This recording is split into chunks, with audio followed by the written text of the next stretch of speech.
Hi friends, నమస్తే అండి. Welcome to my channel. ఈరోజు మన రెసిపీ ఊతప్పం చూపించబోతున్నానండి. ఊతప్పం అంటే జనరల్గాను ఇడ్లీ పిండితో వేస్తామనుకుంటాం కదా. ఇడ్లీ పిండి లేకుండాను పప్పు నానబెట్టడం, పిండి రుబ్బటం, పులియ పెట్టడం ఇవేమీ లేకుండా అప్పటికప్పుడు ఇన్స్టెంట్గా అయిపోయేటువంటి బ్రేక్ఫాస్ట్ రెసిపీ అయినటువంటి ఊతప్పాన్ని ఈ వీడియోలో మీతో షేర్ చేసుకోబోతున్నానండి. ఒక మిక్సీ జార్ తీసుకొని దీనిలోకి 5 పచ్చిమిరపకాయలు, శుభ్రం చేసుకున్నటువంటి 2 ఇంచీల అల్లాన్ని వేసుకొని కొంచెం కోర్సుగా గ్రైండ్ చేసుకోవాలండి. ఇలా చేసుకున్న దాన్ని పక్కన పెట్టుకుందాము. తర్వాత ఒక బౌల్ తీసుకొని దీనిలోకి 1 కప్ పుల్లటి పెరుగుని తీసుకుంటున్నానండి. దీనిలోకి చిటికెడంత వంట సోడాను కూడా వేసుకుని విస్కర్తో బాగా బీట్ చేసుకోవాలన్నమాట.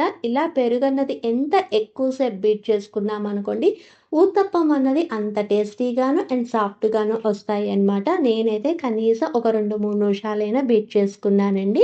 ఆ తర్వాత దీనిలోకి మనం ముందుగా మిక్సీ పట్టుకున్నటువంటి అల్లం పచ్చిమిరపకాయల పేస్ట్ ఉంది కదా, దాన్ని వేసుకోవాలన్నమాట. తర్వాత దీనిలోకి మనం ఏ కప్పుతో పెరుగుని తీసుకున్నామో అదే కప్పుతోని 1 కప్ ఉప్మా రవ్వ అండి, అదే సూజీ రవ్వ అంటాం కదా, దాన్ని కూడా వేసుకుని అంతా బాగా కలిసేటట్టు కలుపుకోవాలండి.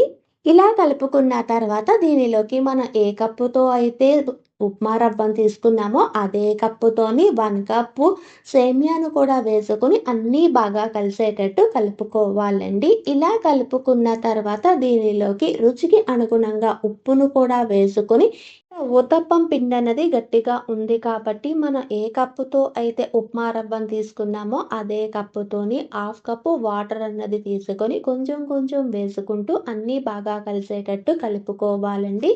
ఇలా కలుపుకున్న తర్వాత పిండి కన్సిస్టెన్సీ చూడండి, ఇలా వస్తుందనమాట. ఇలా రెడీ అయినటువంటి పిండిని మూత పెట్టుకొని ఒక్క 15 నిమిషాలు పక్కన పెట్టుకుందాము. 15 నిమిషాలు అయిన తర్వాత మూత తీసి చూపిస్తున్నాను చూడండి. పిండి అన్నది మళ్ళీ గట్టిగా అయిపోయింది కదా. మళ్ళీ ఇంకొక 1/2 కప్పు వాటర్ అన్నది తీసుకొని కొంచెం కొంచెం వాటర్ అన్నది యాడ్ చేసుకుంటూ బాగా కలుపుకోవాలండి. ఇలా కలుపుకున్న తర్వాత ఇక్కడ పిండి కన్సిస్టెన్సీ చూసారా, ఇలా రావాలన్నమాట ఊతప్పం బ్యాటర్ అన్నది. ఇలా రెడీ అయినటువంటి ఊతప్పం పిండిని పక్కన పెట్టుకుందాము. తర్వాత పొయ్య వెలిగించి పాన్ పెట్టుకొని, పాన్ అన్నది బాగా వేడెక్కిన తర్వాత ఫ్లేమ్ అన్నది మీడియం ఫ్లేమ్లోనే పెట్టుకొని, మీకు ఎంత సైజులోని ఊతప్పం కావాలో అంత సైజులోని అంత మందంలోని ఊతప్పం వేసుకోవాలండి. ఇలా వేసుకున్నటువంటి ఊతప్పం పైనగా చాప్ చేసినటువంటి ఆనియన్స్, పైనగా చాప్ చేసినటువంటి కొత్తిమీరని కూడా వేసుకోవాలి. ఇలా వేసుకున్న వెంటనే ఆయిల్ అన్నది వేసుకోవద్దండి. ఈ ఊతప్పం బ్యాటర్ పైన కొంచెం పిండి పిండిగా ఉన్నది కదా, ఈ పిండి అన్నది కొంచెం తగ్గిన తర్వాత దీని చుట్టూరుగా కొంచెం ఆయిల్ అన్నది వేసుకొని మూత పెట్టుకొని ఇది మంచి గోల్డెన్ కలర్ వచ్చే అంతవరకు వేపుకోవాలండి.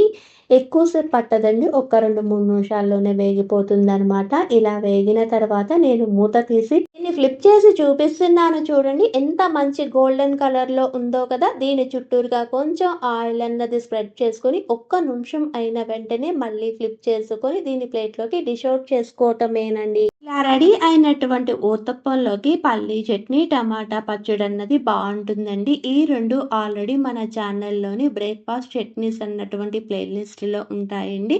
ఒక్కసారి చెక్ చేయండి ఫ్రెండ్స్. అదేనండి అనుకోని అతిథులు ఇంటికి వచ్చినప్పుడు మనకి టైం లేకపోయినా చాలా తక్కువ టైంలోని ఎంతో టేస్టీగా సాఫ్ట్గా ఉంటూ, అంతేకాకుండా చల్లారినా కూడా ఇది చాలా మెత్తగా ఉండేటువంటి సేమియా ఊతప్పం రెడీ. మీకు కానీ ఈ వీడియో నచ్చితే please like, share and subscribe. Thanks for watching.